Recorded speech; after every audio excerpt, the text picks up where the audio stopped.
नमस्कार मित्रांनो, माझं नाव समाजमित्र रविचंद्र जगन्नाथराव खर्डेकर। मित्रांनो, आजच्या भटकंतीमध्ये मी आलो आहे जालना शहरापासून साधारण 50 किलोमीटर असलेलं श्री काल भैरवनाथ मंदिर। काल भैरवनाथ मंदिर हे घनसावंगी तालुक्यातील पारडगाव येथे असलेलं अतिशय ऐतिहासिक आणि पंचक्रोशीमध्ये प्रसिद्ध असलेलं मंदिर आहे। साधारण 400 वर्षाच्या पुढेच असा हा मंदिराचा इतिहास आहे। गावकरी सांगतात की जुनं आहे, की सांगताच येत नाही की मंदिराची स्थापना कधी झाली, नक्की कोणाला माहित नाही। परंतु हे जे दगडी बांधकाम आपण इथं बघणार आहोत ते नक्कीच हे साधारण 300 ते 400 वर्ष जुनं असलेलं ऐतिहासिक मंदिर आहे। आणि गावची तशी जर आपण पार्श्वभूमी बघितली तर नक्कीच हे जर गाव जर आपण इतिहासाचा जर शोधला तर शाहू दप्तर काळामध्ये या गावचा छत्रपती शाहू महाराजांच्या काळामध्ये याचा आपल्याला नक्की उल्लेख सापडन। मित्रांनो, 1795 मध्ये जेव्हा निजाम आणि मराठ्यांचं खरडा येथे युद्ध झालं तर राक्षस भुवनच्या लढाईनंतर तो निजाम काही ऐकना आणि त्यानंतर खरडा येथे निजाम आणि मराठ्यांचं युद्ध झालं आणि त्या युद्धानंतर पुन्हा निजाम पराभूत झाला आणि 3 कोटी 10 लाख रुपयाची कर चौथाई निजाम सरकारने वसूल करण्यासाठी त्यांनी त्याच्यावर शासन लावलं आणि साधारण 35 लाख रुपये 35 लाखाचा वर्षाचा इन्कम हा शेतसारा जसा आपण जमतो तर त्याचा महसुली जमा व्हावा त्या उद्देशाने निजाम सरकारचा 35 लाखाचा हा मुलूक मराठ्यांकडे गहाण ठेवण्यात आला। तसा हा मराठवाड्याचा भाग आणि त्या मराठवाड्याच्या भागामध्ये असलेलं हे जालना शहरातील काही भाग, ममदाबाद, त्यानंतर बदनापूर, पारडगाव, राजनी असे काही आपल्याला उल्लेख या नक्कीच शाहू दप्तर काळामध्ये छत्रपतीच्या शाहू काळामध्ये आपल्याला बघायला भेटेल। मित्र, असो अतिशय नक्कीच जुनं असं ऐतिहासिक ठिकाण आहे, जुनं मंदिर आहे आणि आपण इथे या मंदिराची घडण सुद्धा बघू शकता की अतिशय जुनं या मंदिराचं बांधकाम आहे। असं हे काल भैरवनाथ मंदिर आज मी तुम्हाला दाखवणार आहे। मित्रांनो, आपण हे जे बघत आहात हे मंदिर परिसराकडे जात असताना बगीचा हा तयार करण्यात आलेला आहे। मंदिराकडे जात असताना डाव्या बाजूला आहे जिवाजी बाबाची समाधी आहे, ही सुद्धा अतिशय आपल्याला जुनीच दिसत आहे। त्यानंतर आपण हे जे बघत आहात हे समोर आहे श्री काल भैरवनाथ मंदिर। मंदिराच्या बाहेरच आपल्याला या दीपमाळा दिसत आहे।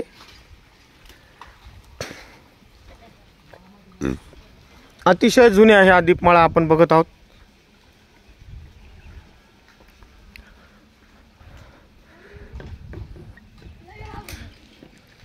साधारण 1 2 3 4 5 6 7 8 आणि ही 9वी दीपमाळा आपण इथं बघत आहोत। मंदिराच्या मुख्य दारासमोर हे नागोबा देवता उभा आहे। भैरवनाथाचं वाहन हे नागोबा मानलं जातं। आणि आपण हे जे बघत आहात या दीपमाळाजवळ ही चुनखडी तयार करण्यासाठी ही पाळू वाढलेली आहे। म्हणजे अगोदरच्या काळामध्ये दगड, माती आणि गेरू, चुना हे टाकून तिथं दगडाच्या चाकं फिरवायला जात असत आणि तशी ती चुनखडी तयार करून या चुनखडीच्या माध्यमाने ह्या अशा दगडाच्या फाडी एकमेकाला जोडून इमारत तयार होत असत। अशी ही दगडाची पाळू।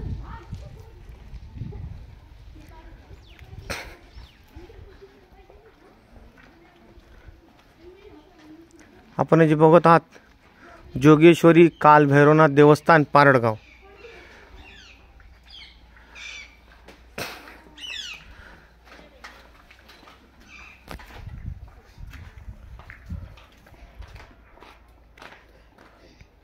जोगेश्वरी काल भैरवनाथ देवस्थान पारडगाव आपण बघत आहोत। अतिशय दिमाखात उभा असलेलं हे दगडी बांधकामातील प्रवेशद्वार आपण आजही इथं बघत आहोत।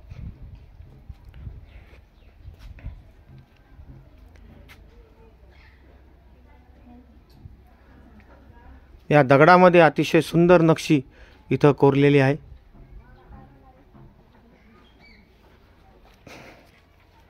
आपण हे जे बघत आहात अतिशय सुंदर नक्षी इथं कोरलेली आहेत. भव्य दिव्य असा प्रवेशद्वार दरवाजा.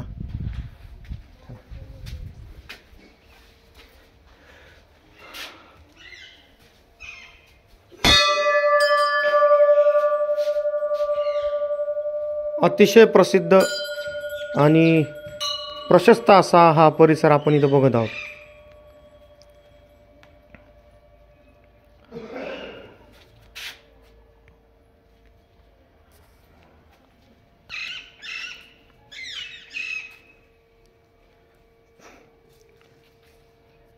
मंदिराच्या मुख्य गाभाऱ्याच्या चारही बाजूनी अशी ही छोटी खानी इमारत, खानाखानाची इमारत इथं उभी आहे.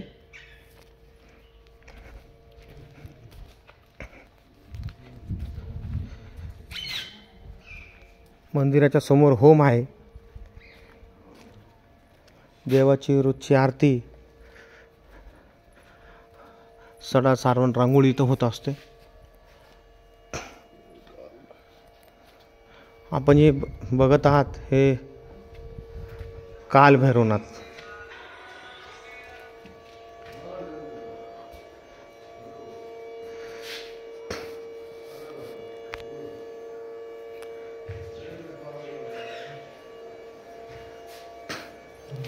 अतिशय सुंदर नक्षी या दगडाची आपण इथं बघत आहोत. मित्रांनो, ही नक्षी आपल्याला साधारण 300 ते 400 वर्षाच्या पुढंच दगडाची बघायला मिळते. जसं आपण इथं बघत आहात की हा मुख्य जो गाभाऱ्याचा उंबरा आहे तो सुद्धा दगडीच आहे. दगडामध्येच आता हा उंबरा बनवलेला आहे.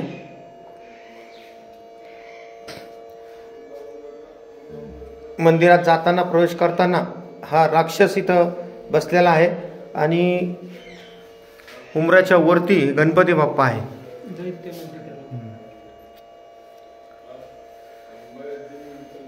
राक्षस म्हणा किंवा दैत्य म्हणा, असं ह्या प्रत्येक देवस्थानच्या जुन्या ठिकाणी जे जुने आपण बांधकाम बघतो तिथं खाली दैत्य असतं. आणि आपण पाय पडत असताना जेव्हा आपण मंदिरात जातो तर ह्या खालच्या उंबऱ्याचे पाय नाही पडता, जिथं गणपती बाप्पा असतो त्या वरच्या उंबऱ्याचे पाय पडावं असं बरेच जण काही म्हणत असतात. हेच त्याचं कारण आहे. आणि आजच्या व्हिडिओमध्ये आपल्याला ते सुद्धा बघायला मिळतं की खालच्या उंबऱ्याचे पाय न पडता जिथं दैत्य आहेत अशा ठिकाणी खालचे पाय नाही पडता, जिथं गणपती बाप्पा आहे तर गणपती बाप्पाचे वरचे पाय पडून प्रवेश करावा. साधारण समजा आता 2025मध्ये असे दैत्य किंवा राक्षसाचे चित्र कुठं राहत नाही, त्याच्यामुळं आता हा अपवाद होत चाललेला आहे. आपण हे बघत आहात मुख्य गाभारा दगडाचा बनवलेला, अतिशय जुनं आणि एकदम 2025मध्ये मजबूत सुद्धा बांधकाम या मंदिराचं आपण इथं बघत आहोत.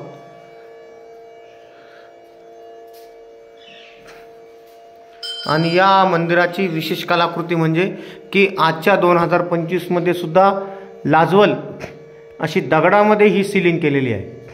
आपण इथं बघू शकता दगडामध्ये सिलिंग केलेली आहे. दगडामध्ये ही बारीक नक्षी केलेली आहे सिलिंगला. अतिशय सुंदर आणि मजबूत देखणी अशी ही सिलिंग इथं केलेली आहे.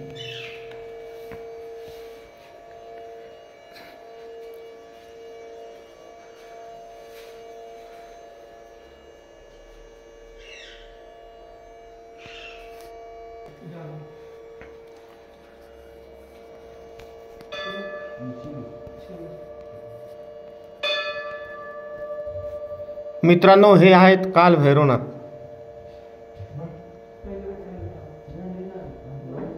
आपण इथं बघू शकता अतिशय सुंदर पद्धतीने या देवाच्या मूर्तीची ठेवण करण्यात आलेली आहे. आपण आज बघत आहात हा चौरंग आहे, खाली दगडी चौरंग आहे आणि या दगडी चौरंगाला 2 घोडे लावलेले आहेत आणि या दगडी चौरंगावरती हे देव बसलेले आहेत. रथावर बसलेले देव दाखवलेले आहेत.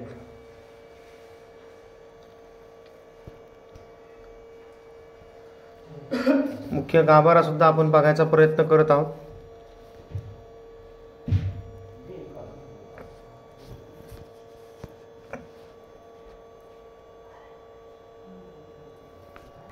मित्रांनो, मुख्य गाभाऱ्याच्या बाहेर नंतर आपण बघत आहात की आपण प्रवेशद्वार करत असताना ही जी कमान आहे याच्यासमोर गरुड आणि हनुमंत कोरलेले आहेत. आपण जेव्हा कोणतीही आरती जेव्हा गातो देवाची त्यावेळेस म्हणत असतो की गरुड हनुमंत पुढे उभे राहते. असे हे गरुड हनुमंत इथं उभे आहेत.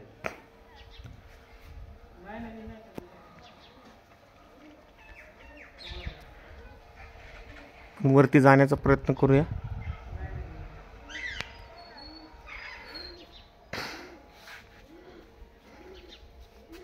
इथं डाव्या बाजूला महादेवाचं आणि दत्ताचं मंदिर सुद्धा आहे.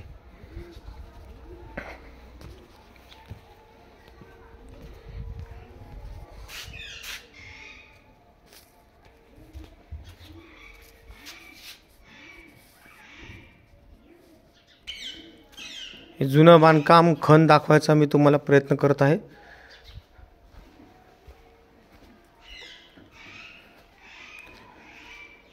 अतिशय भव्य दिव्य आणि प्रशस्त असं हे आपण काम बघत आहोत.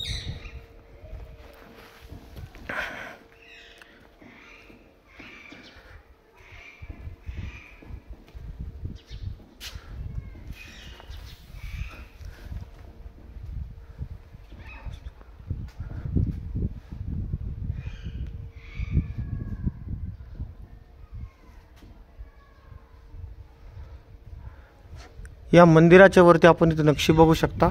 अतिशय सुंदर नक्षी या दगडामध्ये कोरलेली आहे. ही जी मंदिराची सिलिंग आहे ह्या सिलिंगला आपण बघू शकता. अतिशय सुंदर अशी नक्षी इथं कोरलेली आहे.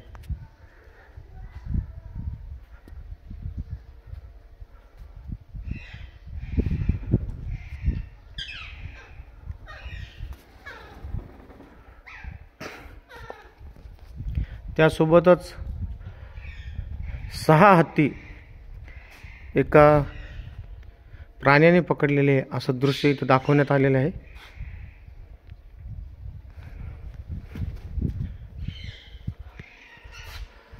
सहा हत्ती पकडलेले आहेत.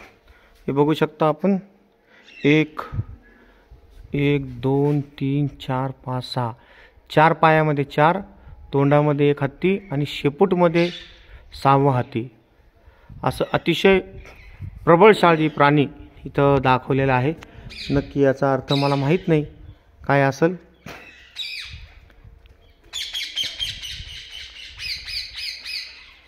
हे आपण इथं बघू शकता. सांडपाण्याची सुद्धा अतिशय चांगली व्यवस्था इथं केलेली दिसत आहे आपल्याला.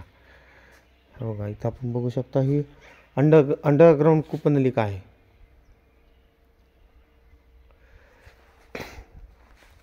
अंडरग्राउंड कूपनलिका आहे. पाण्याची व्यवस्था आहे.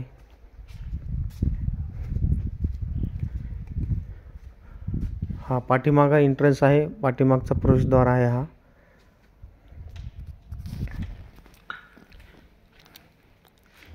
हे स्वयंपाक करण्यासाठी केलेली जागा. मंदिराच्या मागचा भाग हे आपण इथं बघत आहोत.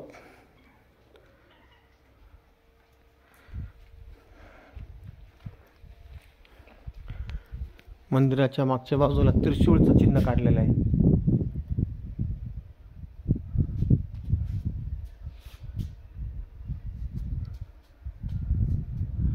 आणि पाठीमागे हे गाय वासरूचं एक चिन्ह दाखवलेलं आहे. आणि त्याच्या बाजूला 2 प्राण्यांचे 2 चित्र दाखवलेले आहेत. हा एक चित्र, त्यानंतर हा एक चित्र. 2 नमुन्याचे 2 प्राणी दाखवलेले आहेत. आणि याच्यावर वेगवेगळ्या नक्षीचे इथं आकार काढलेले आहेत. मग त्यामध्ये आपण इथं बघत आहात गणपती बाप्पा सुद्धा आहे. एक भिक्षुकी सुद्धा कोरलेला आहे.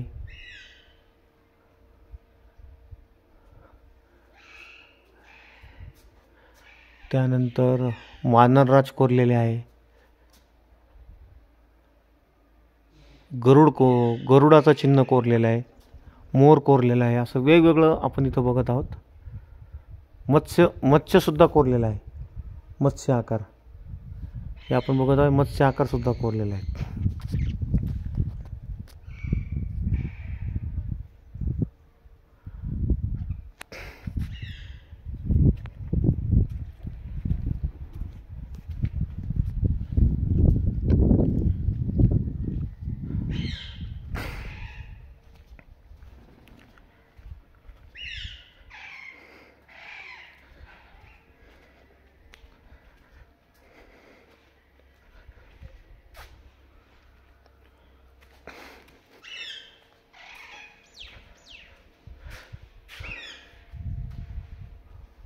अतिशय सुंदर असं हे भैरवनाथाचं मंदिर आपण इथं बघत आहोत.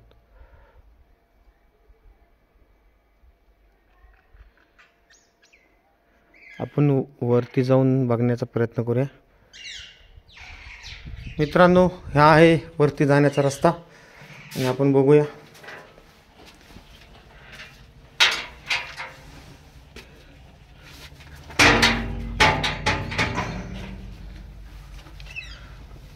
वरती जाऊन बघण्याचा प्रयत्न करूयात.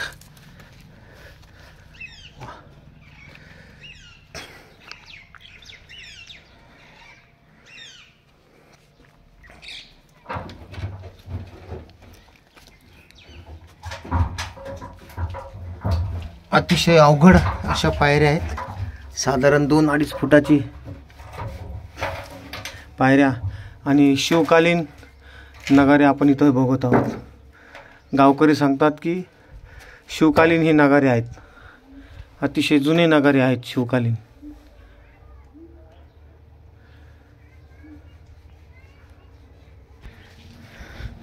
मित्रांनो, शिवकालीन असलेले नगारे आपण इथं बघत आहोत. आणि हा इथलचा हा नगारखाना.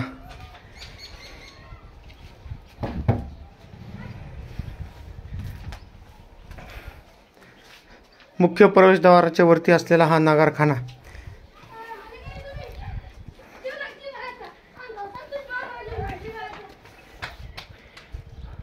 हा आपण प्रवेशद्वाराच्या बाहेरचा परिसर आपण इथं बघत आहोत. मंदिराच्या जवळच ही पाण्याची खाण सुद्धा खदान आहे. अतिशय जुनं असं हे भैरवनाथ मंदिर आपण इथं बघत आहोत.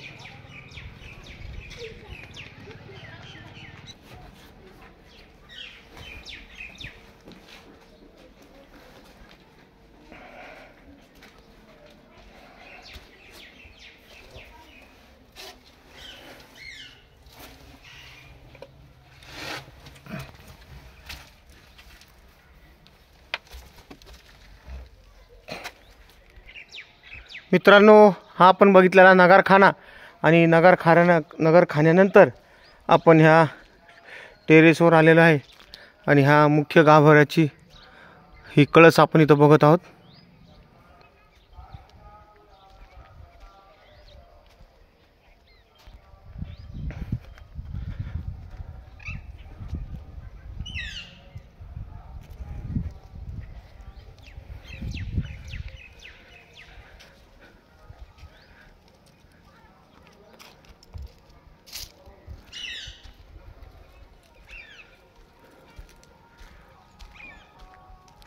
आपण बघत आहोत भैरवनाथ मंदिर.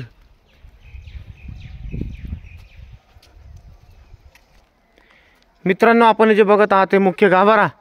आणि ह्या गाभाऱ्यातून उजव्या आणि डाव्या बाजूला आपण या मंदिराची चारी बाजूची तटबंदी, चारू बाजूचा कमानी आपण इथं बघत आहोत.